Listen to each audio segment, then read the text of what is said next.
Male is always the active partner in the sexual activity. पण sexual activity चांगली नाही झाली तर त्याची जबाबदारी सुद्धा त्या पुरुषालाच घ्यावी लागते. पैसा व्हायला गेला हा त्यातला एक मुद्दा असतो. दुसरा मुद्दा तो अजून इन्फिरियरिटीमध्ये जातो. एवढी औषधं घेऊन मला फरक नाही पडला. तुझ्यासाठी काय चांगलं आणि तुझ्यासाठी काय वाईट हे सगळ्यात जास्त चांगलं तू ठरवू शकतोस. सध्या जे ॲडिक्शन आहे खूपच भयंकर आहे, कारण ॲक्सेस आहे सगळ्यांना. आई बाबा दोघंही चांगल्या कंपनीत जॉबला आहेत. हा घरी एकटा असायचा. कंटेंट इझिली अवेलेबल आहे आता तुम्हाला माहिती आहे इंटरनेटवरती. 11व्या वर्षी त्याचा पहिला एक्सपोजर झाला. 2 वर्षानंतर ही वॉज त्याच्या अंगात कुठलीही शक्ती त्राण उरलेला नाही. पुरुष असतात किंवा तरुण मुलं असतात, त्यांच्यामध्ये प्रामुख्याने अशा कोणत्या 3 समस्या घेऊन ते तुमच्याकडे येतात? इरेक्टाईल डिस्फंक्शन ज्याला आपण म्हणतो, दुसरं म्हणजे प्रीमॅच्युअर इजॅक्युलेशनचा, आणि तिसरं म्हणजे शारीरिक संबंध ठेवण्याची इच्छाशक्ती कमी होणे ज्याला आपण लो लिबिडो असं सुद्धा म्हणतो.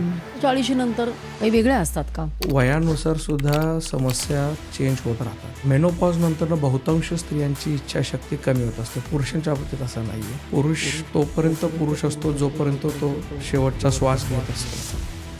भारतीय पुरुषांची पेनिसची size is always between inches in length, परंतु मूवीजमध्ये जेव्हा त्याची length 8 inch, 9 inch, 10 inch, 12 inch वगैरे दाखवली जाते, it creates a huge inferiority complex in males. आणि त्यामुळं प्रत्येक जण स्वतःबद्दल थोडं वाढवून सांगण्यातच अधिक समाधान मिळत असतं. टेस्टोस्टेरॉनचा किती इम्पॅक्ट येतो? Libido is directly correlated to testosterone. किती पाहिजेत लेवल्स टेस्टोस्टेरॉनच्या? Should be.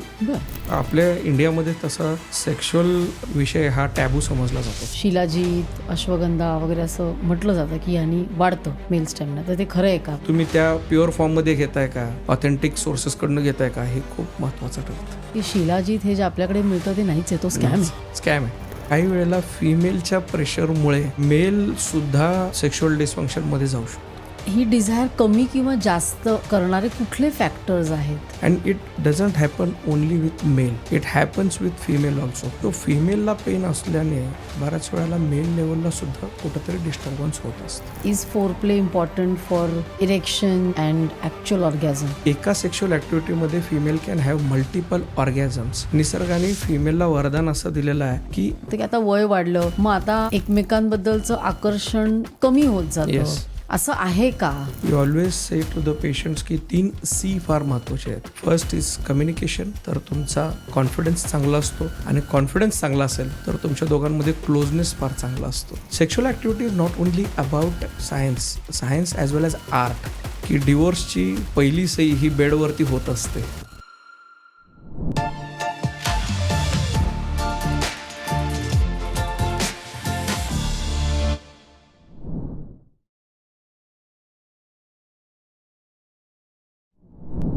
नमस्कार डॉक्टर अमित, तुमचं सर्व काहीमध्ये खूप खूप स्वागत आहे. नमस्ते मॅडम. आजचा विषय ना थोडासा नाजूक आहे, गंभीर आहे, पण समाजाला त्याच्या शिक्षणाची सर्वाधिक गरज आहे. तर आज आपण लैंगिक स्वास्थ्य आणि वैवाहिक सहजीवन याच्यावर एक शास्त्रोक्त आणि अतिशय समतोल पद्धतीने आपण एक चर्चा करूया. म्हणजे लोकांना, प्रेक्षकांना, विशेषतः तरुण मुलांना जे एक वैद्यकीय पद्धतीने जे एक मार्गदर्शन आहे ते मिळेल असं मला वाटतं. तर आपण सुरू करूया. Yes madam. तर तुमच्याकडे आता तुमची मला वाटतं 20 वर्ष तुम्ही या विषयावर प्रॅक्टिस करताय. तुम्ही शेकड्याने केसेस बघितलेल्या आहेत. तुमचं स्वतःचं सेक्सॉलॉजी क्लिनिक पण आहे. तर मला एक सांगा की पुरुष असतात किंवा तरुण मुलं असतात, त्यांच्यामध्ये प्रामुख्याने अशा कोणत्या 3 समस्या घेऊन ते तुमच्याकडे येतात? सर्वात महत्त्वाचं म्हणजे इरेक्टाईल डिस्फंक्शन ज्याला आपण म्हणतो, ही सर्वात जास्त समस्या आढळते पुरुषांमध्ये. दुसरं म्हणजे प्रीमॅच्युअर इजॅक्युलेशनचा, आणि तिसरं म्हणजे शारीरिक संबंध ठेवण्याची इच्छाशक्ती कमी होणे ज्याला आपण लो लिबिडो असं सुद्धा म्हणतो. हे 3 सगळ्यात मेन समस्या असतात ज्याचे सर्वाधिक पेशंट्स आमच्याकडे येत असतात. पण मग वयाप्रमाणे हे बदलतं का? म्हणजे तरुण मुलांमध्ये कोणत्या समस्या असतात आणि थोडंसं 40 नंतर काही वेगळ्या असतात का? वयोगटानुसार बघायला गेलं तर 20 ते 30 हा जो वयोगट असतो ह्यांच्या समस्या थोड्या वेगळ्या असतात. It is more related to masturbation, त्याच्यानंतरनं पॉर्न कन्झम्पशन, पॉर्न ॲडिक्शन म्हणूयात आपण. 30 ते 45पर्यंतचा जो काही वयोगट असेल, इतर libido, erectile dysfunction, premature ejaculation ह्याच्या समस्या सर्वाधिक असतात. आणि एकदा त्या पुरुषांनी वयवर्ष 45 क्रॉस झालं की थोड्या अजून समस्या बदलत जातात. उदाहरणार्थ प्रोस्टेट रिलेटेड काही इश्यूज असतात किंवा डायबिटीज किंवा ब्लड प्रेशरमुळे आलेली लैंगिक शिथिलता असते. सो वयानुसार सुद्धा समस्या चेंज होत राहतात. But one thing we can say is की सेक्सला वय नसतं. पुरुष तोपर्यंत पुरुष असतो जोपर्यंत तो शेवटचा श्वास घेत असतो, तोपर्यंत त्याला लिबिडो असतो, शारीरिक संबंध ठेवण्याची इच्छाशक्ती होत असते. स्त्रीच्या बाबतीत मात्र प्रत्येक वेळेस असं घडेल असं नाही. मेनोपॉज नंतर बहुतांश स्त्रियांची इच्छाशक्ती कमी होत असते. पुरुषांच्या बाबतीत असं नाही आहे. अगदी शेवटच्या क्षणापर्यंत संधी मिळाली तर त्याला डिझायर हा आतून येत असतो. पण मग डिझायर आणि स्पर्म काउंट ह्याचा काही संबंध नाही आहे? नाही, डिझायर आणि स्पर्म काउंटचा काय संबंध नाही. हां, म्हणजे शारीरिक संबंध 2 गोष्टींसाठी ठेवले जातात. एक तर प्रेग्नन्सी आणि दुसरं प्लेजर. सो वय वाढल्यानंतरनं त्या पुरुषाला प्रेग्नन्सीचा मोह किंवा प्रेग्नन्सीचा विषय त्याच्या मनात नसतो, पण प्लेजर मात्र त्याला हवं असतं. So in a clinic we get a patients की जे 40, 45, 50, 60च्या नंतरनं सुद्धा असतात. मागील 2 आठवड्यांभरापूर्वी एका चांगल्या गव्हर्नमेंटच्या हुद्द्यावरून रिटायर झालेले एक पेशंट माझ्याकडे आले होते आणि he was around 67 years old. हां, या आणि काय त्रास होतो तो इरेक्टाईल डिस्फंक्शनचा त्रास होतो. अँड देन ही वॉज, मी म्हटलं की आता शारीरिक संबंध ठेवायला पार्टनर सपोर्ट करते का? तर ही सेड की हो, सपोर्ट करते. बरं. का बरं? तर डॉक्टर साहेब, पूर्वी मी गव्हर्नमेंट जॉबमध्ये होतो, वेळोवेळी बदल्या होत गेल्या, गव्हर्नमेंटच्या ह्याच्यामध्ये रेग्युलरली बदली होत राहते आणि अशा पद्धतीत आम्हाला आमचं सेक्शुअल लाईफ एन्जॉयच करता आलं नाही. कालांतराने मुलं मोठी झाली, प्रायव्हसी इश्यू यायला लागल्या, सुना आल्या, नातू आले. पण आता परिस्थिती अशी, आता मी रिटायर झालो आहे, पैसे आहेत, वेळ आहे आणि पार्टनरची साथ आहे, तर मलाही सेक्शुअल प्लेजर हवं आहे, जे मला माझ्या तारुण्यात नाही मिळवता आलं. कदाचित आता आम्हाला ते परत एकदा मिळवायचं आहे. So as is never a bar for the sexual activity, at least in case of mails. क्लिनिकमध्ये कमीत कमी वयोगटाचा पेशंट जो आमच्याकडे आला असेल तो वयवर्ष 13चा होता. I remember a case. माझ्या असिस्टंटने त्याची केस घेतली आणि he was a case of an over masturbation. आई बाबा दोघंही चांगल्या कंपनीत जॉबला आहेत आणि हा घरी एकटा असायचा. कंटेंट इझिली अवेलेबल आहे, आता तुम्हाला माहिती आहे इंटरनेटवरती. आणि 11व्या वर्षी त्याचा पहिला एक्सपोजर झाला. 11व्या वर्षी पहिल्यांदा त्यांनी मूवी पाहिली आणि बघून हळूहळू त्याला मॅस्ट्रुबेशनची कुठंतरी सवय लागत गेली आणि इतकं ओव्हर मॅस्ट्रुबेशन की दिवसाला एकदा, दिवसाला 2दा असं डेली मॅस्ट्रुबेशन झाल्यानंतरनं 2 वर्षानंतरनं ही वॉज, त्याच्या अंगात कुठलीही शक्ती, त्राण उरलेला नाही. माइंड लेवलला पुअर कॉन्सन्ट्रेशन, पुअर मेमरीचा त्रास व्हायला लागला. And the guy came to us. Okay, आता इथं मेडिसिनचा रोल आहे का? तर आहे, पण मेडिसिनपेक्षा जास्त महत्त्वाचं काउन्सिलिंगसुद्धा ठरतं. बरोबर आहे. पण मला एक सांगा डॉक्टर, की आता मी जो एक रिसर्च केला त्याच्याप्रमाणे मला असं दिसतंय की साधारण वयोमानानुसार 30 ते 40% मुलं ही मॅस्टर्बेशन करतात ना? येस. मॅस्ट्रुबेशनचं प्रमाण रिसेंटली वाढत चाललं आहे. आय वुड से माझ्या क्लिनिकमधील ऑब्झर्वेशन असं आहे की जेव्हापासून डेटा स्वस्त झाला आहे, दिवसाला 1.5 GB जेव्हा डेटा मिळायला लागला तेव्हापासून खरं masturbation, because masturbation is always correlated to the porn consumption किंवा porn availability. Any content ends up in a masturbation. पण आता मला असं वाटतं की अगदी बेसिक प्रश्न घेऊया की मॅस्टर्बेशन करणं चांगलं का वाईट? कारण एवढं त्याचं प्रमाण वाढतं आहे, म्हणजे क्लिनिकली काय नॉर्मल आहे आणि काय नॉर्मल नाही आहे. बरोबर. मॅस्टर्बेशनच्या बाबतीमध्ये प्रत्येक पॅथी किंवा प्रत्येक सायन्सचं वेगवेगळं मत आहे. बरं. If you go by allopathic science may be मॅस्टर्बेशननी फार काही नुकसान होत नाही, but if you go by ayurvedic and homeopathic science तर येस, ओव्हर मॅस्टर्बेशननी नुकसान डेफिनेटली होतं.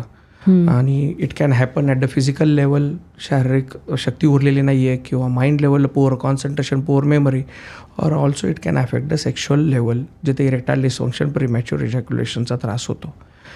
मग डॉक्टर वेगवेगळे सायन्स वेगवेगळं उत्तर देत असतील तर मी कुठलं उत्तर ग्राह्य धरावं असं पेशंट आम्हाला ज्यावेळेस विचारतो त्यावेळेस आम्ही त्यांना असं सांगतो, तुझ्यासाठी काय चांगलं आणि तुझ्यासाठी काय वाईट हे सगळ्यात जास्त चांगलं तू ठरवू शकतोस. बरं. म्हणजे एखाद्या व्यक्तीला आठवड्यातनं 3 वेळा मॅस्टरबेशन करून सुद्धा वीकनेस जाणवत नसेल तर मे बी मॅस्टरबेशनने त्याला फार काही त्रास होत नाही आहे. परंतु एखाद्याला आठवड्यातनं 2दा जरी मॅस्टरबेशन केलं तर त्याला वीकनेस होतो आहे, तर definitely it needs to be taken into consideration.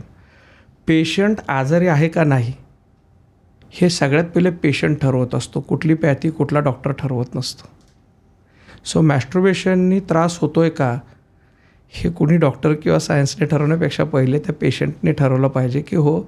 आणि of course we are talking about all the patients. Masturbation करतो आहे म्हणजे तो ॲडल्ट आहे, तो लहान नाही आहे. बरोबर आहे. सो मे बी त्याला समज आलेली आहे की अरे ही गोष्ट वारंवार केल्याने मला कुठंतरी त्रास होतोय. पण कुठेतरी हे भावना किंवा इमोशनली किंवा सायकोलॉजिकली लिंक्ड असणार ना. Masturbation at least in case of males is always a part of an relaxation. अच्छा. स्ट्रेस बस्टर म्हणून काम करतं मॅस्टरबेशन. बरं. It releases dopamine, happy hormone ज्याला आपण म्हणतो, आणि त्याच्यामुळं जितकं मॅस्टरबेशन करेल तितकं त्याला अजून चांगलं वाटत राहतं आणि मग हळूहळू कुठं ना कुठं तरी तो त्याचा सवय लागते. सवयीचं रूपांतर व्यसन ज्याला आपण ॲडिक्शन असं म्हणतो, याच्यात रूपांतर डेफिनेटली होऊ शकतं. मग अशा वेळेला त्याला कोणत्या प्रकारची म्हणजे कुठल्या स्टेजला ट्रीटमेंट दिली पाहिजे की हे नाही, हे नॉर्मल नाही आहे? आता आपल्या इथं सेक्स एज्युकेशनचा पार्ट थोडासा कमी असल्यामुळं मुळात मॅस्टरबेशनने त्रास होतो हे जाणवलं तरी क्लिनिकला पेशंट येण्याला तसा उशीरच होतो. आणि किंवा लाज पण वाटते, लाज वाटते, भीती वाटते, आई वडिलांना कसं सांगायचं हा त्यातला एक ॲस्पेक्ट असतो. But now it is even though situation is changing. आता माझ्याकडे काही महिन्यांभरापूर्वी एक वडील त्याच्या तरुण मुलाला क्लिनिकमध्ये घेऊन गेले होते आणि he must be around 19 or 20 maybe. Father was well educated आणि त्यांना कळालं होतं की of course he is also male father. तर त्यांनी ओळखलं होतं की ह्याला मॅस्टरबेशनची सवय लागली मे बी आणि थोडी जास्त लागली की काय असं त्यांना observe. So he himself brought the patient to the OPD की तुम्ही याच्याशी काउन्सिलिंग करा, तुम्ही बोला ह्याच्याशी असं. आणि तुम्ही म्हटलं ते अगदी बरोबर आहे की तरुण मुलं जर असेल म्हणजे 18, 19, 20 वर्षाचं वगैरे जर असेल तर डेफिनेटली त्याला कुठंतरी ते लाजल्यासारखं होतं, भीती वाटल्यासारखे होते. परिस्थिती थोडी बदलत आली. आता मुलं बोलायला लागलेत, इंटरनेटमुळं थोडे अवेअर व्हायला लागलेत, आपण दवाखान्यात जायला पाहिजे, कुठेतरी हे त्यांना कळायला लागले. सो पेशंट्स येतात. तुमचा जो प्रश्न आहे की काय वयात त्यांनी यायला पाहिजे किंवा कोणत्या स्टेजला त्यांनी यायला पाहिजे, काय नॉर्मल आणि काय नॉर्मल नाही हे कुठेतरी त्यांना कळणं जरुरीचं आहे. बरोबर आहे. आता नॉर्मल आणि काय ॲबनॉर्मल आहे हे कळण्यासाठी ओव्हर मॅस्टरबेशनची जी साधारण लक्षणं दिसतात ती अशी आहेत की अननेसेसरी थकवा येणे, वारंवार वीकनेस जाणवणे, मॅस्टरबेशन अजून करावं असं वाटणे, माइंड लेवलला poor concentration is very important symptom, poor memory is also another very important symptom. So ही जर कुठं त्यांना जाणवत असेल की मी मॅस्टरबेशन केल्यावर दुसऱ्या दिवशी फार थकवा जाणवतो, अंगात त्राण नाही उरत, झोप काढली तरी फ्रेश वाटत नाही, दिवसभर कंटाळा आल्यासारखं होतं, अभ्यासात लक्ष लागत नाही. हे मला वाटतं महत्त्वाचं आहे की त्या वयामध्ये त्यांनी अभ्यास, करिअर यावर लक्ष द्यायला पाहिजे. एक्झॅक्टली. ते उडतं. सो कॉन्सन्ट्रेशन कमी होतं, मेमरी कमी होते, असं जर कुठं त्याला जाणवत असेल तर डेफिनेटली त्यांनी कन्सल्ट करावं. पण तुम्हाला असं वाटतं का की सध्या जे तुम्ही म्हणालात प्रमाण वाढलंय ते बघितल्यामुळे वाढलंय? I feel most of it is there can be other reason. जसं मी पहिल्यांदाच आलेलं सांगितलं की मुलगा एकटाच घरी आहे, आई बाबा दोघंही जॉबला आहे, काय करायचं. तर कुठंतरी स्ट्रेस बस्टर किंवा त्याच्याने थोडंसं हॅपी वाटतं, घरात जो माहोल पाहिजे तो माहोल मिळत नाही आहे, मग अशा वेळेला मॅस्टरबेशन केल्याने थोडंसं जरा रिलॅक्स वाटतं आहे, थोड्या वेळासाठी का होईना का थोडं हॅपी वाटतं आहे. असं जर होत असेल तर ह्या मुलांचा कल त्या दिशेने थोडा वाढत जातो. हे आपल्या शाळेमध्ये मला वाटतं सेक्स एज्युकेशनमध्ये हे सांगायला. Masturbation itself is a very controversial topic, कारण पॅथीज इथं डिवाइड झालेले आहेत. काही पॅथी जर म्हणत असतील की नॉर्मल आहे आणि काही म्हणत असतील ॲबनॉर्मल आहे, तर एज्युकेशन द्यायचं कशाचं? बरोबर आहे. थोडं बद्दल बोलूया. मला असं वाटतं सध्या फोनचं जे ॲडिक्शन आहे ते खूपच भयंकर आहे, कारण ॲक्सेस आहे सगळ्यांना, इझी ॲक्सेस आहे. तर तुमच्याकडे अशा कुठल्या केसेस आल्या आहेत की खूप अर्ली स्टेजला त्यांनी बघितलं आणि मग कसं काय म्हणजे तुम्ही डायग्नोसिस कसं केलं, मग ट्रीटमेंट कशा पद्धतीने कसे ते बाहेर आले, असं एखादा केस असेल तर मला सांगा. केसेसमध्ये basically when we should understand की सुरुवात का झाली. They projected it as a की हे is a sex education. Watching is a kind of an sex education and that's what it how ते सुरू झालं. Specially I am talking about the video pornography. पूर्वी जे असायचं तर टेक्स्ट फॉर्मॅटमध्ये असायचं, सेक्सच्या स्टोरी बुक्स वगैरे असायच्या. आता व्हिडिओचा पोर्नोग्राफी सगळ्यात जास्त इझिली अवेलेबल असतं. पोर्नोग्राफी चांगली का वाईट ह्यालाही 2 उत्तर आहेत. तुम्ही जसं त्याच्याकडे पाहचाल तसं ते आहे. मुळात पोर्नोग्राफीमध्ये शिकण्यासारखं म्हणायला गेलं तर आता तसं काही शिकण्यासारखं राहिलेलं नाही आहे. Okay, it's becoming more of a kind की त्याच्याने नुकसान फार जास्त आहे. आणि जास्त नुकसान म्हणजे काय की मुलांमध्ये आणि खास करून मुलींमध्ये सुद्धा त्याच्याबद्दलचे एक एज्युकेशन म्हणा किंवा त्याच्याबद्दलचे गैरसमज तयार जास्त व्हायला लागलेत. उदाहरणार्थ हे असंच असतं. For example, I had a case, newly married, around 6 महिने झाले असतील लग्नाला आणि दोघांमध्ये म्हणावी अशी सेक्शुअल ॲक्टिव्हिटी होत नाही आहे. केस हिस्ट्री माझ्या टीमने घेतली. वी कन्सल्टेड डेम, पहिले दोघांना एकत्र, नंतर इंडिव्हिज्युअली. आणि इंडिव्हिज्युअल कन्सल्टेशनमध्ये ती ताई अशी म्हटली की तो ओरल सेक्स करायला सांगतो मला, आणि which I don't like at all. Okay, आणि फाईन, इट्स कोणाला आवडतं कोणाला नाही आवडतं. सेक्शुअल फॅन्टसीज प्रत्येकाच्या वेगवेगळ्या असू शकतात, डिझायर वेगवेगळं असू शकतं. वेन वी कन्सल्टेड अ गाय, तिच्या नवऱ्याशी जेव्हा आम्ही बोललो त्याला म्हटलं की अरे if she doesn't like it you don't do it. म्हणजे नाही आवडत तर नाही आवडत ओरल सेक्स कोणाला तरी. नाव द गाय सेड की नाही पण मग सेक्स कसं करायचं. सो म्हटलं सेक्स कसं करायचं म्हणजे त्याला माहितीच नव्हतं नॉर्मल सेक्स म्हणजे काय. नॉर्मल सेक्स म्हणजे काय माहितीच नाही. आणि ही इज लाईक की मग नाही म्हणजे नॉर्मल सेक्समध्ये हे असतं ना. म्हटलं हे असतं म्हणजे काय. बघा, पहिले फोरप्ले करायचा असतो, मग ओरल सेक्स करायचा असतो, आणि मग वजायनल पेनिट्रेशन करायचं असतं, आणि मग इजॅक्युलेशन होत असतं.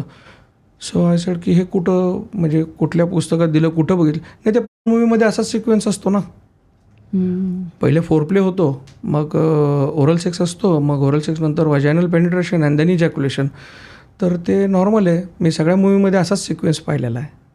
So it's impacting rather than education, we can say की ही चुकीची माहिती कुठेतरी पसरत आहे. And it's not only about males, it's equally about the female also. I had a case, आमच्याकडे एक फिमेल केस आली होती. मेल फ्रस्ट्रेटेड, आणि मे बी अराउंड लग्नाला 2-1 वर्ष 3-1 वर्ष झाले असतील, अजून अपत्य नव्हतं. आणि फिमेल सेस की याचा सेक्शुअल टाईम फार कमी आहे. When we consulted a guy, he said की असं असं timing it, to which we said it is normal. मग त्या ताईला विचारलं की का, म्हणजे तुझं सॅटिस्फॅक्शन होत नाही का, सेक्स रेग्युलर होतो का. हो रेग्युलर होतं. तुझं सॅटिस्फॅक्शन होतं का, तर होतं. मग का तुला वाटतं टाईम कमी आहे. तर नाही, ते मूवीजमध्ये मी बघितलं आहे 30-32 मिनटं 1-1 तास त्यांचा सेक्स चालतो, तसं याचं अर्धा तास 1 तास सेक्स चालत नाही. सो हे मूवीजमध्ये कुठंतरी चुकीचं एक्झॅक्झरेटेड जे दाखवलं जातं आहे हेच नॉर्मल आहे की काय, असा तरुण मुलांमध्ये आणि इव्हन मुलींमध्ये समज किंवा गैरसमज तयार व्हायला लागलेत. हो, म्हणजे हे एक फार वाईट सत्य आहे. फार वाईट सत्य आहे. Rather than education now it is creating a confusion. आणि एक्झॅक्झरेशन दाखवल्यामुळं पार्टनरच्या अपेक्षाही वाढत चालल्यात. 30 मिनटं सेक्स व्हायला पाहिजे किंवा ओरल सेक्स कंपल्सरी व्हायला पाहिजे, हे एक्झॅक्झरेशन आहे. मला वाटतं तुम्ही जे म्हणता त्याच्यामध्ये मेल ऑर्गन किती लेंथला असावा हे याच्यावरनं बरंच. हां, आता हे पॉर्न मूवीजमध्ये हे सुद्धा एक कन्फ्युजन क्रिएट केलं जातं. मेल ऑर्गनच्या बाबतीमध्ये प्रत्येक रेसेस ज्याला म्हणतो, आफ्रिकन असेल किंवा काय, कॉक्सियन असेल, इंडियन असेल, किंवा इंडियन म्हणण्यापेक्षा विशेष एशियन, भारतीय पुरुषांची पेनिसची size is always between 3 to 6 inches in length. That is absolutely normal. परंतु पॉर्न मूवीजमध्ये जेव्हा त्याची length 8 inch, 9 inch, 10 inch, 12 inch वगैरे दाखवली जाते, it creates a huge inferiority complex in males and huge unwanted expectations in females. येतात तुमच्याकडे अशा केसेस असतात, हेच खरं आहे, मग माझी साईज छोटी आहे का, मग मी सॅटिस्फाय करू शकेल का. म्हणजे काही दिवसांपूर्वी आमच्या क्लिनिकला अशीच एक केस आली, आणि मुलगा सतत लग्नाला नकार देतोय. म्हणजे लग्नाचं वय झालं आहे, 28-29 वय आहे, साहजिक आहे, आईवडिलांना वाटलं जॉब चांगला करतो तर you should get married of course. 1 वर्ष झालं पण नाही. आणि का नाही म्हणतोय, तर काय तुझं बाहेर काय आहे का, प्रेम प्रकरण आहे सांग आम्हाला. नाही तसं पण नाही आहे, मग का लग्नाला नको. So finally that guy opened up with his Elder brother की माझ्या पेनिसची साईज छोटी आहे. ते कुरकुम होऊन माझ्याकडं OPDला, तो पेशंट, त्याचा थोरला भाऊ, त्याचे वडील आणि ते सगळे क्लिनिकला. अँड देन मी जसं म्हटलं तसं इथं मग फार मेडिसिनचा रोल येत नाही. We need to counsel to the patient की अरे ही साईज तशी नॉर्मल आहे आणि penile size is never related to the satisfaction. Female satisfaction हे तसं पेनाईल साईजवरती अवलंबून नसतं. आणि मला असं वाटतं हल्ली ह्या सगळ्या गैरसमज झाल्यामुळे बऱ्याच प्रमाणात अशी स्पुरियस ड्रग्स पण असतात. Yes, I agreed. आणि लाखो रुपये त्याच्यावर लोक खर्च करतात. त्यामुळे हा गैरसमज दूर होणं फार महत्त्वाचं आहे. कोरोनाचा व्यवसाय होतो पेनाईल एनलार्जमेंटच्या याच्यामध्ये आणि finally patient do not get the results. पैसा व्हायला गेला हा त्यातला एक मुद्दा असतो. दुसरा मुद्दा तो अजून इन्फिरियॉसिटीमध्ये जातो. एवढी औषधं घेऊन मला फरक नाही पडला, सायकोलॉजिकल इम्बॅलन्स होतो. इन्फिरियॉसिटीमध्ये पेशंट जातो, इतर सगळे नॉर्मल आहेत, मीच ॲबनॉर्मल आहे असं कुठंतरी त्याला वाटायला लागतं. पिअर प्रेशर पण असेल ना. पिअर प्रेशर असतं. पिअर प्रेशरच्या बाबतीमध्ये आता आपल्या इंडियामध्ये तसं सेक्शुअल विषय हा टॅबू समजला जातो. Talking about the sex is a taboo. आणि त्यामुळं प्रत्येकजण स्वतःबद्दल थोडं वाढवून सांगण्यातच त्याला अधिक समाधान मिळत असतं. म्हणजे त्यामुळं त्याची साईज जरी विदिन नॉर्मल रेंज असेल, 5 इंचापर्यंत पेनिस असेल, तरी तो मित्रांना सांगताना 7 इंच किंवा 8 इंच सांगत असतो. That's how it happens. So बऱ्याच वेळेला त्याच्याने अजून कन्फ्युजन क्रिएट होत असतं. कम्पॅरिझन होऊन पिअर, जसं तुम्ही म्हटलं, पिअर कम्पॅरिझन, पिअर प्रेशर हा सुद्धा त्यातला रोल असतो. आता हे झालं थोडंसं त्यांच्यावर जे बघून त्यांना वाटतं हेच खरं आहे, पण ते खरं नसतं. पण अशी पण काही कारणं असतील ना की खरंच ती वैद्यकीय समस्या आहे, म्हणजे मेडिकली काही अशा काही कंडिशन्स आहेत की ज्याच्यामुळे इरेक्टाईल डिस्फंक्शन म्हणा, तर त्या कुठल्या समस्या तुमच्याकडे येतात? मेनली इरेक्टाईल डिस्फंक्शन, जिथं आपण म्हणतो ताठरतेचा प्रॉब्लेम येतो. पेनिस जे आहे, लिंग जे आहे, त्याच्यामध्ये ताठरता येत नाही, आलेली ताठरता टिकत नाही, किंवा ताठरता येते पण अर्धवट येते डॉक्टरसाहेब, पूर्वीसारखी येत नाही. ताठरता येते पण ती फार वेळ लागतो, फार उशिरा येते. फर्स्ट सेक्सच्या राऊंडला ताठरता येते पण सेकंड राऊंडला येतच नाही. आता यापैकी कुठलंही एक लक्षण असेल तर we can say patient is having erectile dysfunction. So सर्वात जास्त साधारण कुठल्या वयोगटामध्ये होऊ शकतं, म्हणजे जास्तीत जास्त 30 पासून पुढे कुठलाही. अच्छा. आपण 30 ते 40 मध्ये सर्वाधिक पेशंट्स आम्हाला सापडतात. कशामुळे होतं ते? Sexual problems, it can be erectile dysfunction और प्रीमॅच्युअर इजॅक्युलेशन ॲज वेल, और even we can say loss of desire, सेक्सबद्दलची इच्छाशक्ती थोडी कमी होत चालली आहे. ह्याला सगळं कारणीभूत जे आहे ते bad lifestyle. All the sexual disorders, I should say 90% of the sexual desires are related to your lifestyle factors. म्हणजे कुठले? बॅड हॅबिट्स, अल्कोहोल, टोबॅको, व्यायामाचा अभाव आहे थोडासा, बाहेरचं खाणं थोडं जास्त होतं आहे, रात्रीचं जागरण थोडं जास्त होतं आहे, and I should say very very important factor is stress. हो, ह्या सगळ्यामुळे इरेक्टाईल डिस्फंक्शन आणि सगळं होतं. प्रीमॅच्युअर इजॅक्युलेशन होऊ शकतं, loss of libido, desire sexual ॲक्टिव्हिटीबद्दलचा कमी होत चालला आहे असं होऊ शकतं.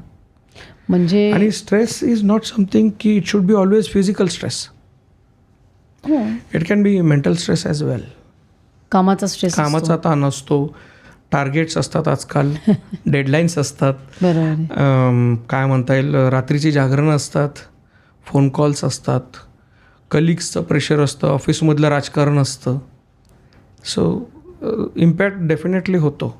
I had a case few days back. पुण्यातील एक उद्योगपती माझ्याकडे आले होते आणि when we took the case history, कोविडमध्ये भयंकर लॉस झाला त्यांना त्यांच्या बिझनेसमध्ये. आणि कालांतराने असं झालं की सतत मनामध्ये ते बिझनेसमधला लॉस याच्याबद्दलचे त्यांचे विचार चालू राहायचे.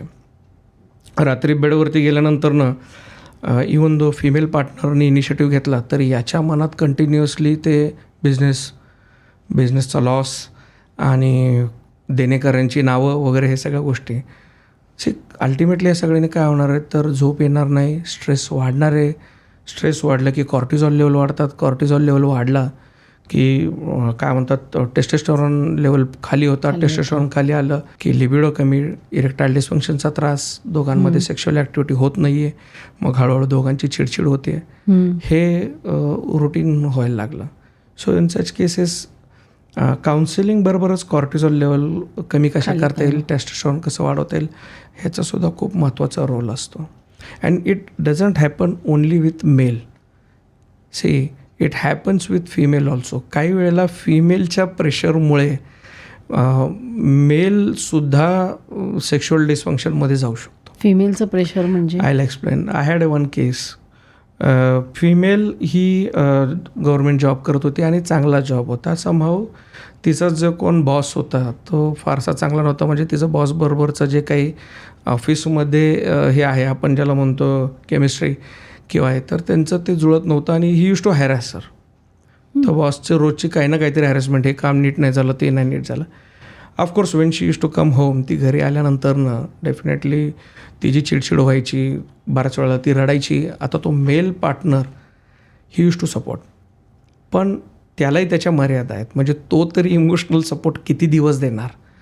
असं 6 महिने झाले, 1 वर्ष झालं आणि मग नंतरनं तोच इमोशनली ड्रेन आउट झाला की किती सपोर्ट करावं मी. आणि ह्या सगळ्या गोष्टींमध्ये सेक्शुअल ॲक्टिव्हिटी तर होतच नाही आहे. याच्याने त्याचासुद्धा लिबिडो कमी कमी होत गेला आणि हळूहळू त्याला इरेक्टाईल डिस्फंक्शन होत आलं. So it's not only about male, sometimes female प्रेशरमध्ये आहे, फिमेल म्हणावीशी साथ देत नाही आहे बेडवरती, तर त्याचा इम्पॅक्ट पुरुषावर होत असतो. We should always remember one thing, male is always the active partner in the sexual activity. So whatever outcome of the sexual activity is, male is responsible for that. Sexual activity चांगली झाली तर त्याचं credit, त्याची जी collar आहे ती पुरुषाची tight होत असते. पण सेक्शुअल ॲक्टिव्हिटी चांगली नाही झाली तर त्याची जबाबदारीसुद्धा त्या पुरुषालाच घ्यावी लागते. अच्छा, ओके. पण मला सांगा, मग ह्याच्यामध्ये टेस्टोस्टेरॉनचा किती इम्पॅक्ट येतो? It's very important both for male and female. Libido is directly correlated to testosterone. पुरुषांमध्ये लिबिडो किती पाहिजेत लेवल्स टेस्टोस्टेरॉनच्या? शुड बी 40च्या आतले जर पेशंट असतील तर कमीत कमी 400च्या वर तरी पाहिजेत. ओके. आणि फिमेल्स? फिमेल्सला actually not only testosterone but testosterone बरोबर इस्ट्रोजन हे सुद्धा खूप मॅटर करतं. फिमेलमध्ये testosterone improves the libido but oestrogen improves the vaginal lubrication. So फक्त टेस्टोस्टेरॉन मॅटर नाही करत. इक्वली इम्पॉर्टंट इज इस्ट्रोजन, जे वजायनल वेटनेस, लुब्रिकेशन हे क्रिएट करत असतं. टेस्टोस्टेरॉन म्हणजे काय असा प्रश्न ज्यावेळेस पेशंट आम्हाला विचारतो त्यावेळेस आम्ही सांगतो पुरुषाला पुरुषार्थ जो देतो त्याला म्हणायचं टेस्टोस्टेरॉन. म्हणजे सेक्शुअल ॲक्टिव्हिटीबद्दलची इच्छाशक्ती असणे, सेक्समध्ये एन्जॉयमेंट, एक्साइटमेंट असणे, पेनिसमध्ये ताठरता येणे, दाढी येणे, मिशा येणे, हे सगळ्या गोष्टी टेस्टोस्टेरॉनने होत असतात. ते कमी झालं तर काय केलं पाहिजे? टेस्टोस्टेरॉन वाढवण्यासाठी there are some herbal supplements, allopathic पण काही सप्लिमेंट्स किंवा हे आहेत. बट सायंटिफिकली प्रूवन, म्हणजे घरगुती मला काहीतरी उपाय करायचा आहे असं असेल तर वेट ट्रेनिंग ज्याला आपण म्हणतो, म्हणजे जड वजन उचलून जिममध्ये व्यायाम करणं डंबेल्सने, has been proven little bit effective to improve your testosterone levels. Weight training rather than cardio exercise. अच्छा. See, cardio exercise improves the sexual stamina. पण टेस्टोस्टेरॉन इम्प्रूव्ह करण्यासाठी weight training is very very important. पण हल्ली असं शिलाजीत, अश्वगंधा वगैरे असं म्हटलं जातं की ह्यानी वाढतं मेल स्टॅमिना, तर ते खरं आहे का? म्हणजे तुम्ही काय तुमच्या क्लिनिकल प्रॅक्टिसमध्ये असं काही देता का सप्लिमेंट्स? आता काय झालं आहे, आयुर्वेदिक सप्लिमेंट्सवरती तसं गव्हर्नमेंटचं म्हणा किंवा इतर काही स्टॅट्युटरी बॉडीज वगैरे जे असतील त्यांचं म्हणावं असं लक्ष आहे का नाही ही थोडी शंका आहे. रेग्युलेशन नाही राहिलं, त्यामुळे तुम्ही बेस्ड काही नाही. सो तुम्ही म्हणताना मी अश्वगंधा घेतोय पण ती खरंच अश्वगंधा आहे का, ती अश्वगंधा पावडर आहे का अश्वगंधाचा एक्स्ट्रॅक्ट आहे हे आपल्याला माहिती नाही. म्हणजे काही ठिकाणी तर दुधाचे जे रात्रीचे गाडे लागलेले असतात ज्याच्यावरती ग्लासमध्ये दूध भरून देतात, तिथं शेजारी साखर ठेवलेली असते, हळद ठेवलेली असते आणि आजकाल तर अश्वगंधाची पावडर पण ठेवलेली असते. तर बरेच लोक ती पावडर घेऊन टाकतात. आता त्यात अश्वगंधा किती का दुसरीच कुठली पावडर आहे I know. हे आपल्याला काय आयडिया नसते. सो इम्प्रूव्ह होतं का असा जर प्रश्न असेल तर होतं, म्हणजे लिटरेचरनुसार तर होतं. पण तुम्ही त्या प्युअर फॉर्ममध्ये घेताय का, ऑथेंटिक सोर्सेसकडनं घेताय का, हे खूप महत्त्वाचं ठरतं. कारण मी एक पॉडकास्ट केलेलं, त्याच्यामध्ये त्यांनी सांगितलेलं की शिलाजीत हे जे आपल्याकडे मिळतं ते नाहीच आहे, तो स्कॅम आहे. स्कॅम आहे. खरं शिलाजीत कोण आणणार हिमालयात? अगदी आपण ते घेतो, पण तो होतो तो प्लॅसेबो होतो. मला वाटतं. प्लास्टिक तो मनाचं समाधान आहे की मी शिलाजीत घेतोय किंवा मी काय अश्वगंधा घेतोय. प्युअर फॉर्म मिळणं इज व्हेरी व्हेरी डिफिकल्ट. आता आपण जे बोललो हे पुरुषांच्या समस्या झाल्या, एक तर महिलांच्या किंवा मुलींच्या अशा कुठल्या समस्या असतात की ज्या तुमच्याकडे येतात ते घेऊन? फिमेलमध्ये मेनली राहतं, if the female is in the age of I should say 20 to 30, the painful sexual activity is many a times the big issue. 30 to 45चं जर वयोगट आपण धरलं तर पोस्ट प्रेग्नन्सी सेक्शुअल डिझायर थोडासा कमी झाला आहे असं असतं. आणि 45च्या पुढे इज मेनोपॉज. हां, पण मग ते हॉर्मोन्स इम्बॅलन्समुळे होतं? Hormone imbalance is very important factor. Except for the painful sexual activity, all other things like प्रेग्नन्सीनंतरनं सेक्शुअल डिझायर थोडा कमी झाला आहे किंवा मेनोपॉज, इथं हॉर्मोन्सचा रोल इस्ट्रोजनमुळे. मग तुम्ही त्यांना इस्ट्रोजन पॅच किंवा असं काही सांगता का? नाही, इस्ट्रोजन पॅच म्हणण्यापेक्षा rather than focusing on something short term, we should focus something on long term. तर की जेणेकरून आतूनच इस्ट्रोजन बनण्यासाठी कशी मदत होईल याचा प्रयत्न करणं कधी जास्त उपयोगाचं ठरतं. अशी हॉर्मोनल इम्बॅलन्सला very very important factor always is about the lack of exercise. आणि आताची जी काही लाईफस्टाईल आहे ते पहिलं तर आम्ही हे सांगतो की थोडी काय ना का तुम्हाला तुमची लाईफस्टाईल इम्प्रूव्ह करावं लागेल. आहार विहार, निद्रा, सवयी, व्यसन ह्या ज्या काही गोष्टी आपण आयुर्वेदामध्ये ऐकतो, हे रुटीनला आणणं फार गरजेचं ठरतं. सगळं लाईफस्टाईल रिलेटेड आहे म्हणजे? हो, of course. As I said, except for the painful sexual activity, other things are lifestyle related. Painful sexual activities many times आपण म्हणूयात व्हर्जिनिटीमुळे ते फिमेलला तो पेनफुल ॲक्टिव्हिटी होत असते, मेम्ब्रेनमुळे. But that also is a big issue. म्हणजे आम्ही क्लिनिकमध्ये रेग्युलरली असे पेशंट पाहतो की ज्याला आपण अनकॉन्झुमेटेड मॅरेज म्हणतो, म्हणजे मॅरेज झालेलं आहे परंतु त्या मॅरेजचं कुठंतरी कॉन्झुमेशन झालेलं नाही. अच्छा. It happens.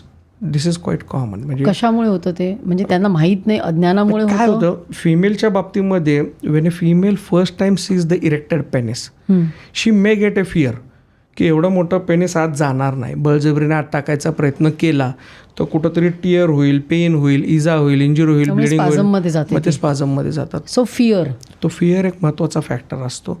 आणि तसंही व्हर्जिनिटीमुळे सुद्धा first sexual activity is always little bit painful. पण त्याच्याने काय होतं, थोडं जर पेन जास्त असेल त्या फिमेलला तर काही दिवस, काही महिने, काही वर्ष सेक्शुअल ॲक्टिव्हिटी होत नाही. असं होत आहे तुमच्याकडे? I had a case of, highest case is of 16 years unconsummated marriage. 16 वर्ष. Male must be around 42, female must be around 38. पण मुलं झाली होती? आणि मुलं नाही, काही नाही. आणि देन आय सेड, आता मग एवढ्या दिवसांनी तुम्ही काय आलात आमच्या ओपीडीला? तर ते नवरा असाच काहीतरी ॲमेझॉनमध्ये, वाईफ फेसबुकमध्ये, सगळी दुनिया फिरलेत, ते पैशाचा कुठं काही प्रॉब्लेम नाही. पण त्यांना असं काही वाटलं नाही, हे नॉर्मल नाही आहे? जसं नाही, काय गरज नाही वाटली, आमचं बॉन्डिंग खूप चांगलं होतं. मग आज येण्याची आवश्यकता काय वाटली असं आम्ही जेव्हा विचारलं ते सड की नाही, आता आम्हाला बेबी हवा आहे असं वाटायला लागलं आहे. And that's the reason we came to you. Unconsummated मॅरेजमध्ये बऱ्याच वेळेला फिमेलच्या पेनमुळे, समजावून सांगा मराठीमध्ये, अनकॉन्झुमेटेड मॅरेज म्हणजे काय? अनकॉन्झुमेटेड मॅरेज म्हणजे लग्न झालेलं आहे पण त्या दोघांमध्ये अजूनपर्यंत संभोग झालेला नाही. मराठीत आपण ज्याला संभोग म्हणतो, इंग्लिशमध्ये इंटरकोर्स, हा झालेला नाही आहे. फोरप्ले होतोय, किसिंग, कडलिंग वगैरे होत आहे, परंतु संभोग दोघांमध्ये झालेला नाही.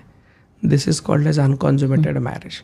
अनकॉन्झुमेटेड मॅरेजमध्ये किंवा we should also say painful sexual ॲक्टिव्हिटीमध्ये बऱ्याच वेळेला मेलसुद्धा डिस्टर्ब होतो.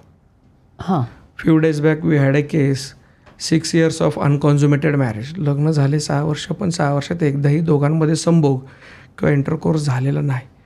मग का झालेलं नाही आहे तर the female had a pain आणि तिला जेन्युनली फार पेन व्हायचं. Whenever a male try to penetrate तिला त्रास व्हायचा आणि त्या त्रासामध्ये ती काही वेळेला आवाज काढायची किंवा काही वेळेला नको असं म्हणायची आणि तो मेल मग ते ट्राय करत नव्हता. When I asked the male partner, त्याचं जवळपास सगळ्या गोष्टी नॉर्मल होत्या, म्हणजे इरेक्शन चांगलं येतं आहे, पेनिसची साईज वगैरे व्यवस्थित आहे. आणि त्याचं मत असं होतं, त्याचं वाक्य मला अजून चांगलं आठवतं की ज्यावेळेस तिला त्रास होतो आहे तरी पण मी सेक्स करतो आहे, अशी जबरदस्ती डॉक्टर मला आवडत नाही आणि त्यामुळे 6 वर्ष मग आम्ही सेक्सच केला नाही. सो फिमेलला पेन असल्याने बऱ्याच वेळेला मेल लेवलला सुद्धा कुठंतरी डिस्टर्बन्स होत असतं. मग अशा वेळेला तुम्ही काही जेली किंवा असं काही या we do recommend certain jellies, lubrication आम्ही रेकमेंड करतो फिमेलसाठी. मेलसाठी सुद्धा आम्ही सांगतो की इरेक्शन प्रॉपर पाहिजे, कारण व्हर्जिनिटीच्या दृष्टिकोनात की फिमेल स्पाझममध्ये असेल तर इरेक्शन थोडं रॉक हार्ड इरेक्शन ज्याला आपण म्हणतो, दगडासारखं कडक पेनिस, तर ते असल्यास जास्त बेटर असतं. आता मला आपण ह्याच्याकडे येऊया की हे सगळं सुरू जेव्हा होतं, आपण जेव्हा त्याला म्हणतो की सुरू होतं एखाद्या डिझायरमधनं ना, तर ही डिझायर कमी किंवा जास्त करणारे कुठले फॅक्टर्स आहेत? आता जास्त करणारे म्हणजे आय वुड से की कन्झम्पशननी, आणि आपण कन्झम्पशन म्हणण्यापेक्षा we should say soft porn. प्रत्येक ॲडव्हर्टाईजमेंटमध्ये छोट्या मोठ्या गोष्टींमध्ये जिथं फिमेल्स दाखवल्या जातात आणि कमी कपड्यांमध्ये दाखवल्या जातात, तो that always gives a regular sexual stimulation ब्रेनला कुठं ना कुठं तरी मिळत असतं. त्याहीपेक्षा जास्त आम्हाला पेशंट जे मिळतात ते लिबिडो कमी झाला आहे याचे पेशंट थोडे जास्त असतात. खास करून पार्टनरबद्दल, सेक्शुअल ॲक्टिव्हिटीबद्दल थोडासा इच्छाशक्ती कमी झाली आहे. लिबिडो म्हणजे काय? सेक्शुअल ॲक्टिव्हिटीचा desire to have to the sexual activity, मराठीतून आपण ज्याला काम वासना असं म्हणतो, याला इंग्लिशमध्ये लिबिडो असं आपण म्हणतो.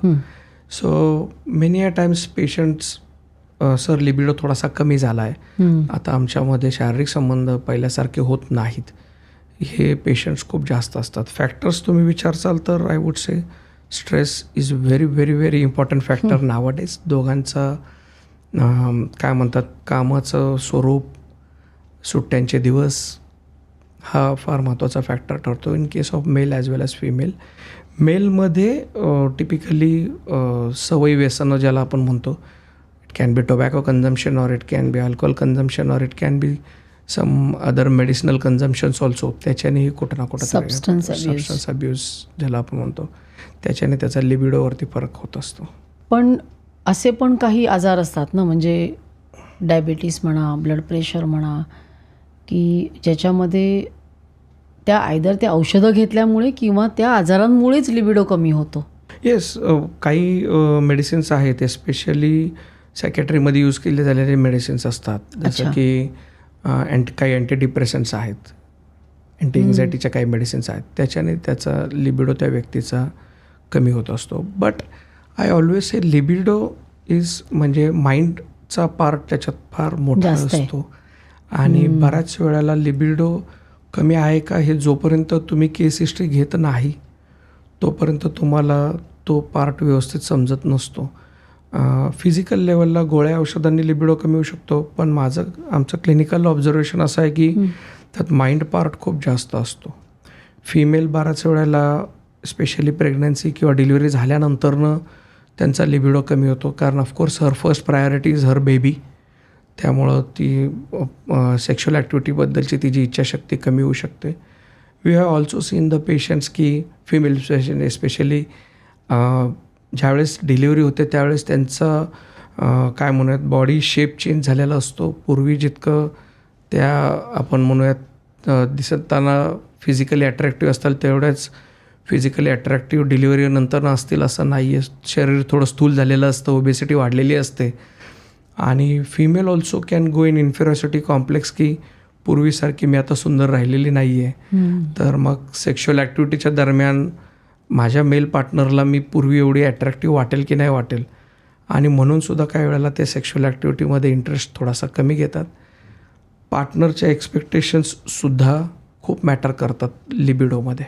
अच्छा, एक्सपेक्टेशन म्हणजे कोणत्या प्रकारच्या? It can be anything. जसं आता we had a case few days back, one industrialist came to us for a in fact त्याच्या एक दिवस अगोदर त्याची वाईफ आमच्याकडे येऊन गेली की शी मस्ट बी अराउंड 37-38 आणि माझे मिस्टर सेक्समध्ये आता इंटरेस्टच घेत नाही आहे. तर उद्या मी त्यांना घेऊन येते. And when he came case history घेतल्यानंतर लक्षात आलं की तसा फारसा काही प्रॉब्लेम नाही आहे आणि he was having other parameters वर also very normal. But then he said की I told him very frankly की तुमच्या केस हिस्ट्रीमध्ये तसं काही प्रॉब्लेम नाही वाटत आहे, पण मग सेक्शुअल ॲक्टिव्हिटीचा लिबिडो एवढा कमी असण्याचं कारण काय. Now the thing is that त्यांनी मला असं सांगितलं की the female partner always expects to have आपण म्हणूयात लिप टू लिप किस. फोरप्लेमध्ये तिला तो नेहमी हवा असतो आणि समहाव मला तो नाही आवडत डॉक्टर साहेब. त्यामुळं मग मी ते सेक्शुअल ॲक्टिव्हिटीत इन्व्हॉल्व झालं की ती त्याचा डिमांड करणार, तो डिमांड केलं की माझा इंटरेस्टच निघून जाणार आणि मग त्यापेक्षा नकोच ती सेक्शुअल ॲक्टिव्हिटी असं म्हणून. सो इथं लिबिडो कमी आहे का, तर डेफिनेटली लिबिडो तसं कमी असं नाही म्हणता येणार आपल्याला, पण पार्टनरच्या ज्या अपेक्षा आणि एक्सपेक्टेशन्स आहेत त्याच्यामुळं सुद्धा सेक्शुअल ॲक्टिव्हिटीबद्दलची इच्छाशक्ती थोडीशी कमी होऊ शकते. ह्याच्यामध्ये आता फोरप्लेचा किती संबंध आहे, म्हणजे is foreplay important for erection and actual orgasm? See, foreplay we always call as कि foreplay is the first password to start the sexual activity. That is always the first password. आता बऱ्याचशा पुरुषांना हे माहितीच नाही आहे की 60 to 70% of the females get their first orgasm in foreplay itself.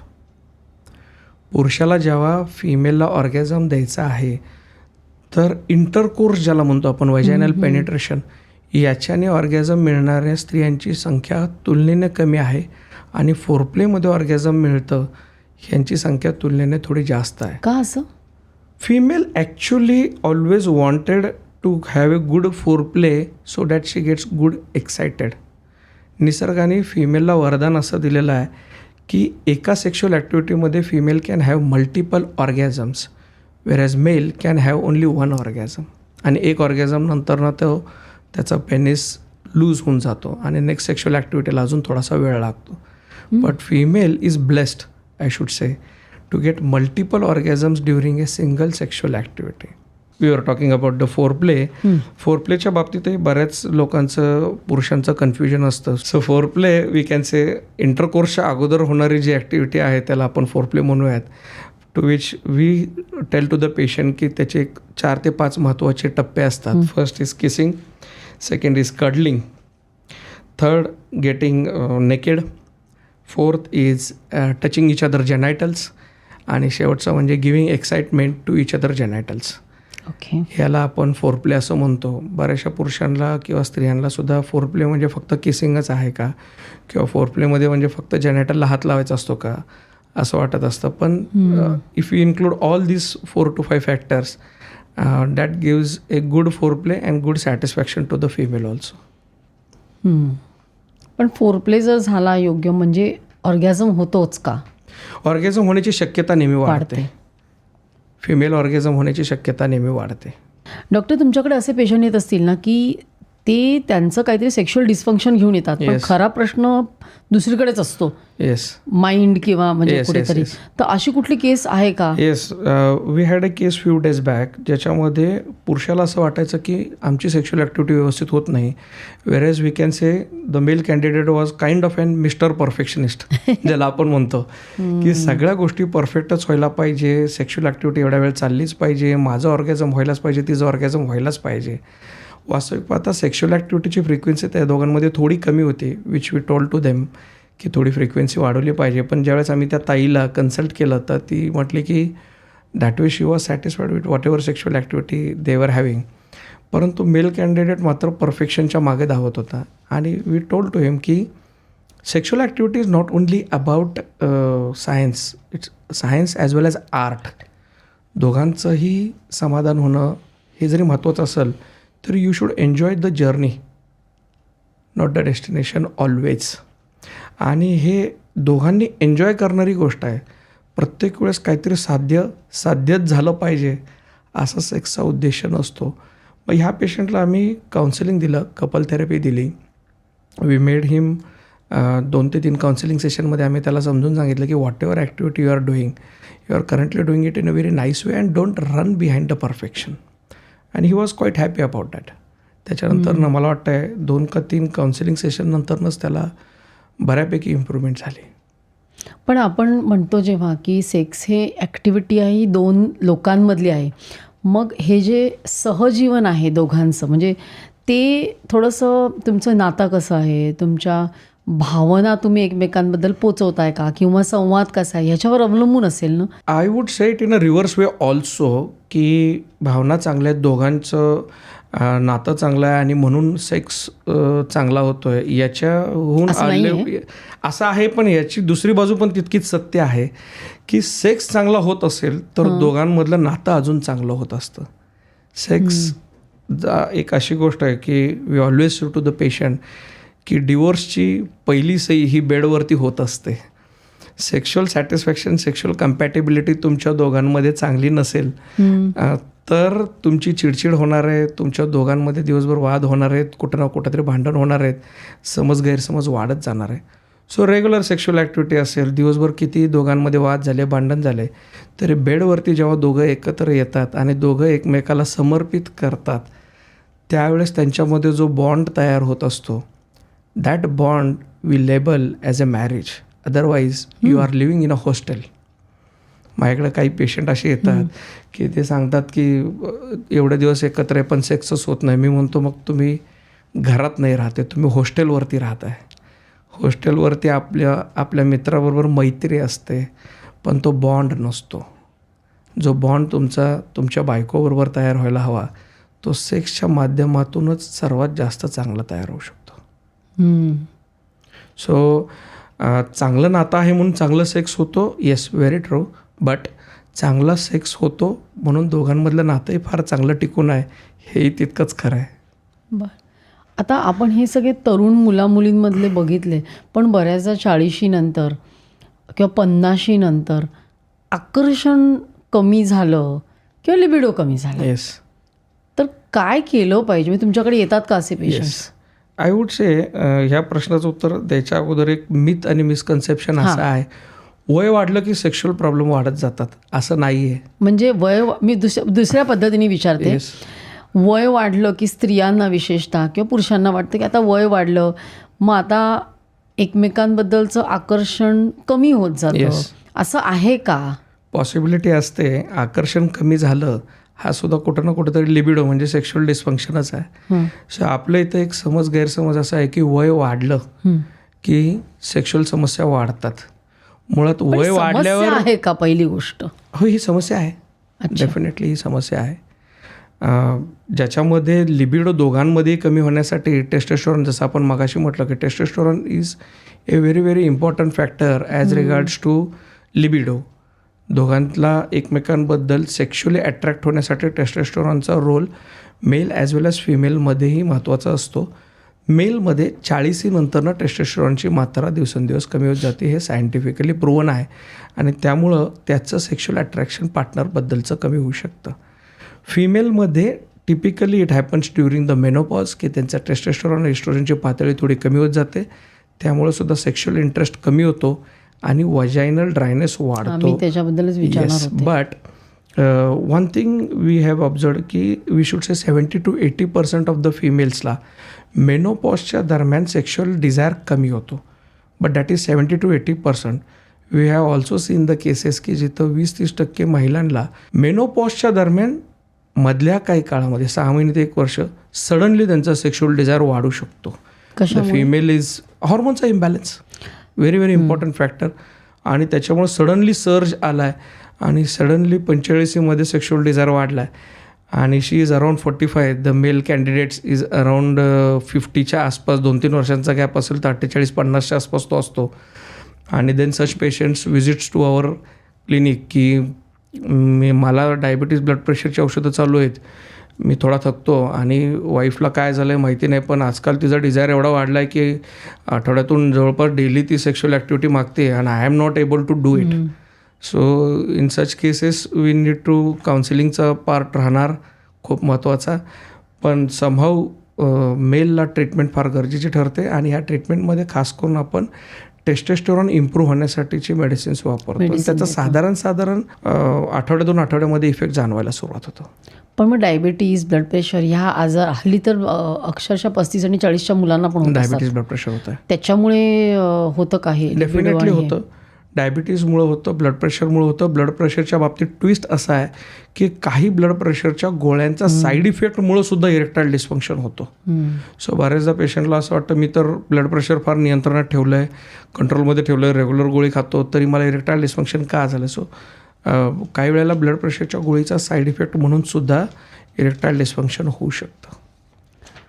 साधारण 50 नंतर एक आपण ज्याला म्हणतो की स्वास्थ्य चांगलं राहावं, आणि आपण कधी सेक्शुअल हेल्थबद्दल बोलत नाही, आपण शारीरिक, मानसिक, भावनिक बोलतो. तर ते चांगलं राहावं म्हणून कपल्सनी काय करावं? कपल्स आणि सेक्शुअल ॲक्टिव्हिटीच्या बाबतीमध्ये we always counsel to the patient in a way, see sex is equivalent to exercise. जसं व्यायाम करताना आपल्याला दम लागतो, धाप लागते, घाम येतो, तसंच सेक्स करताना सुद्धा दम लागतो, धाप लागते, घाम येतो. म्हणजे जर तुम्ही चांगलं एक्सरसाइज करू शकत असाल तर तुम्ही चांगला सेक्ससुद्धा करू शकता. सो तुमच्या प्रश्नाचं उत्तर असं आहे की दोघांनी काय केलं पाहिजे, तर दोघांनी रेग्युलर एक्सरसाइज पहिले केली पाहिजे, जेणेकरून तुमची सेक्शुअल लाईफसुद्धा तितकीच चांगली हेल्दी राहील. ऑफकोर्स आहार आणि निद्रा याचा खूप मोठा रोल याच्यामध्ये राहतो. पण एकमेकांबद्दल जे भावनिक नातं पण पाहिजेच ना. या डेफिनेटली. कारण रिलेशनशिप डायनॅमिक्स जे आहे ते एक्सप्रेशनमधनं सुरू होतं ना. तर भावना, एकमेकांचं जे नातं आहे ते कसं वृद्धिंगत करायचं? Here communication plays a very very important role. तुमच्या कोणाबद्दलही भावना तयार होण्यासाठी सगळ्यात पहिले दोघांमध्ये संवाद ही फार फार मोठी गोष्ट आहे. आता काय झालं, दोघं वर्किंग असल्यामुळं बोलायला वेळ नसतो. संध्याकाळी ती घरी आल्यानंतर ती दमलेली असते, हा घरी आल्यानंतर हा दमलेला असतो आणि संवाद होत नाही. We always say to the patients की 3 C फार महत्त्वाचे आहेत. First is communication. कम्युनिकेशन चांगलं असेल तर तुमचा कॉन्फिडन्स चांगला असतो आणि कॉन्फिडन्स चांगला असेल तर तुमच्या दोघांमध्ये क्लोजनेस फार चांगला असतो. So communication is the key ज्याच्यामध्ये तुम्ही पार्टनरबद्दल ज्यावेळेस बोलता, चर्चा करता, आज तुझा दिवस कसा गेला, माझा दिवस कसा गेला, याच्यातून कुठंतरी चेष्टामस्करी होते. चेष्टामस्करीतूनच फोरप्लेला सुरुवात होत असते आणि फोरप्लेनंतरनं सेक्शुअल ॲक्टिव्हिटीला सुरुवात होत असते. So the very basic thing is communication, जे थोडं आजकाल कमी होत चाललं आहे. सेक्शुअल ॲक्टिव्हिटीच्या आधीचं कम्युनिकेशन हे जितकं महत्त्वाचं आहे भावनांमध्ये, तितकंच महत्त्वाचं सेक्शुअल ॲक्टिव्हिटीच्या नंतरचं कम्युनिकेशनसुद्धा खूप मॅटर करतं. ठीक आहे. फिमेल्स मेनी अ टाईम्स, खास करून इंडियन लेडीज, पार्टनरबरोबर चर्चा करतात किंवा काही वेळेला चर्चा नाही करत. त्यांना असं वाटतं की माझं सॅटिस्फॅक्शन झालं नाही, हे ह्यांना सांगितलं तर ह्यांना कदाचित अवघडल्यासारखं होईल किंवा त्यांना वाईट वाटेल आणि म्हणून फिमेल कम्युनिकेट करत नाही. Sometimes that also creates a confusion to the male candidate. त्याला असं वाटत असतं की सगळं चांगलं चाललं आहे, अचानक एखाद दिवशी ज्यावेळेस त्याला असं कळतं की चांगलं नाही चाललं तर तो शॅटर होऊन जातो, तो डिस्टर्ब होऊन जातो. I had a very beautiful case. एक मोठे व्यापारी होते माझ्याकडं as a patient. Age must be around 47च्या आसपास, 47-48च्या आसपास, आणि लग्नाला 22 वर्ष झालेत. आणि he came to me said की सर प्रीमॅच्युअर इजॅक्युलेशनचा त्रास आहे, सॅटिस्फॅक्शन माझ्या वाईफचं व्यवस्थित होत नाही. आणि when our team started to take the case history, suddenly तो व्यक्ती रडायला लागला. आणि तरुण मुलं क्लिनिकला आलेत आणि ते रडायला लागलेत वगैरे होतं, पण 47 वर्षाचा गृहस्थ ज्याला बऱ्यापैकी समज आली असं सुद्धा अगदी ओक्साओक्षी रडायला लागल्यानंतर काउन्सिल केल्यानंतरनं त्याला विचारलं, छोटी समस्या आहे, बरं होण्यासारखं आहे, तुम्ही एवढं त्याच्यात मनावर लावून घेण्याचं कारण काय? आता स्टोरी अशी आहे की 22 वर्ष झालेत लग्नाला. Past few years, 4-5 years back, wife sexual ॲक्टिव्हिटीला म्हणावं असं प्रतिसाद देत नाही आहे. आणि मग त्याच्यामुळं ह्यानी वेगवेगळ्या पद्धतीने अप्रोच केला, पण ती सपोर्ट करत नाही आहे.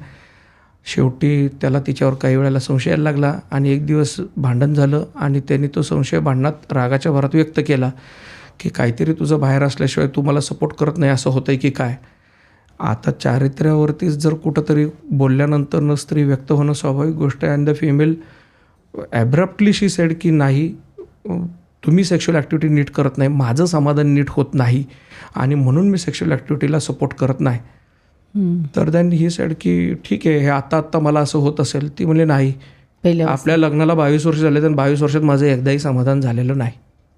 हे वाक्य ऐकताच the male candidate got shattered. तो आतून तुटला आणि त्याने तिला म्हटलं की तू 22 वर्षात कधीच का बोलली नाहीस. आणि ती म्हणली मला वाटलं तुम्हाला वाईट वाटेल, कुठंतरी तुम्हाला आतून दुःख होईल म्हणून मी कधीच बोलले नाही. सो कम्युनिकेशन जर 22 वर्षाभरापूर्वी झालं असतं तर कदाचित एवढा प्रॉब्लेम वाढला नसता. ऑफकोर्स वयवर्ष 47 जरी असेल तरी मेडिसिन, काउन्सिलिंग, हर्बल मेडिसिनचा प्रीमॅच्युअर इजॅक्युलेशनमध्ये खूप मोठा रोल असतो. आम्ही मेडिसिन्स दिले, 1-2 महिन्यामध्ये पेशंटला फरक जाणवला and then they had a very good sexual life after that also. कुठली हर्बल मेडिसिन्स उपयोगी पडतात? आता ह्याच्यामध्ये if you go from the Ayurvedic perspective it's always about ashwagandha, gokshura, safed musli ह्याचा खूप चांगला उपयोग होतो. होमिओपॅथिकमध्ये जर म्हणसाल तर स्टॅफिसॅग्रिया नावाचं औषध आहे जे आम्ही तरुण मुलांमध्ये बऱ्याच वेळेला मॅस्टरबेशनसाठी वापरतो. काही वेळेला we also use medicine called as an conium agnus castus. वयस्कर लोकांमध्ये हे उपयोगाचं ठरतं. लिबिडोसाठी योहिम्बिनम नावाचं औषध आहे, ते थोडं अजून चांगलं उपयोगाचं ठरतं होमिओपॅथीमध्ये.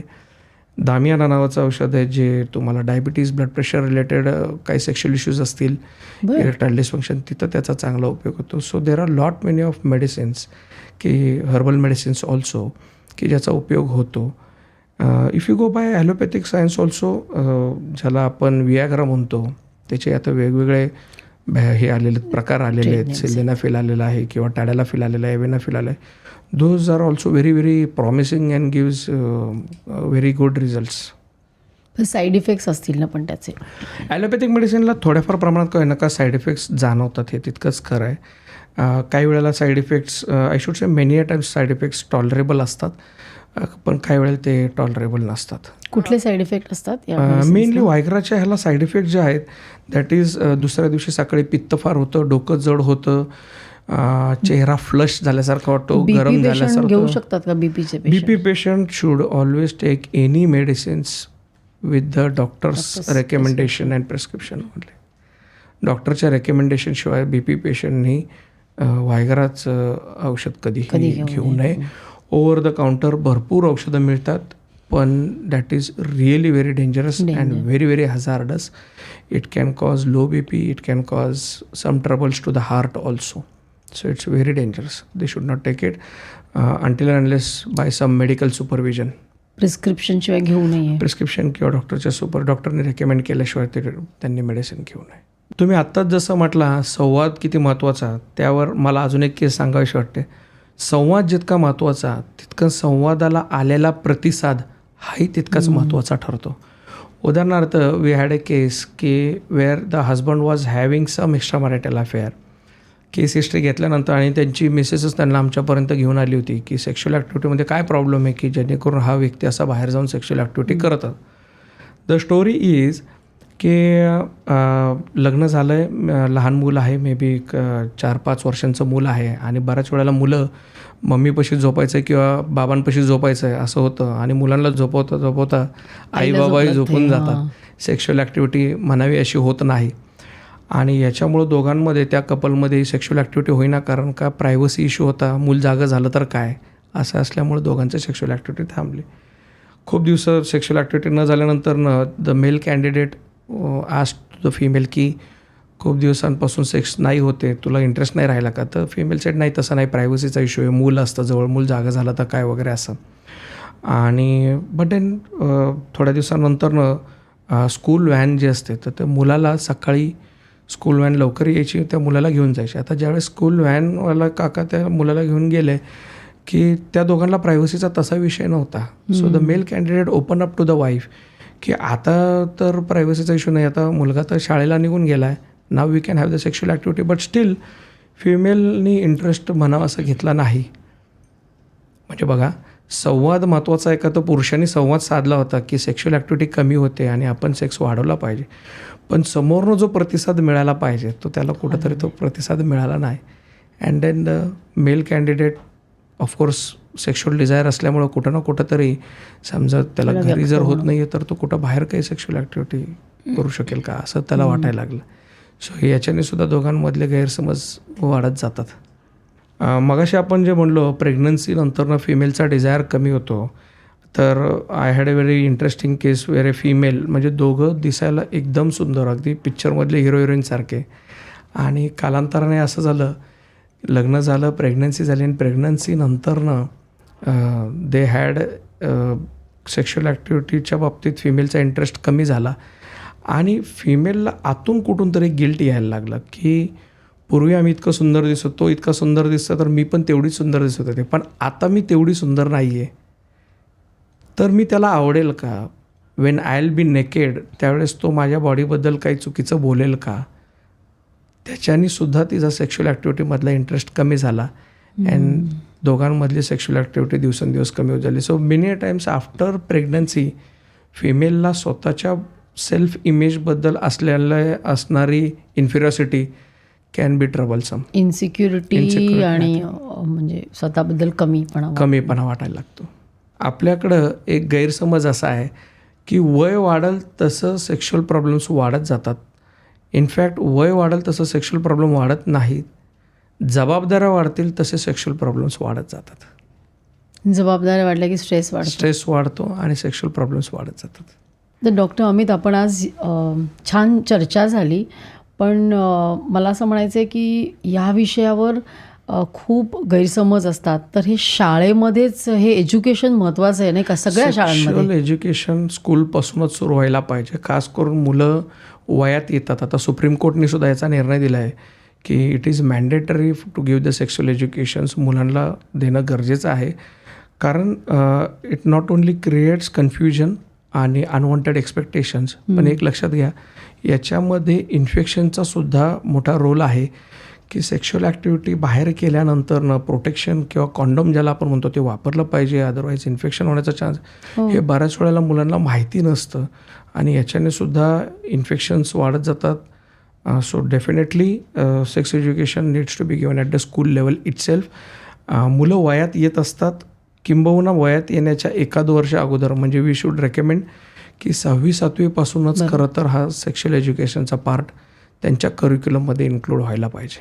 आणि मला असं वाटतं हे जर नसेल ना तर मुलं अतिशय चुकीच्या गोष्टी करतात, चुकीच्या ठिकाणी मार्गदर्शन घ्यायला जातात आणि मग त्याचा पूर्ण आयुष्यावर परिणाम होऊ शकतो नाही का? हो, डेफिनेटली.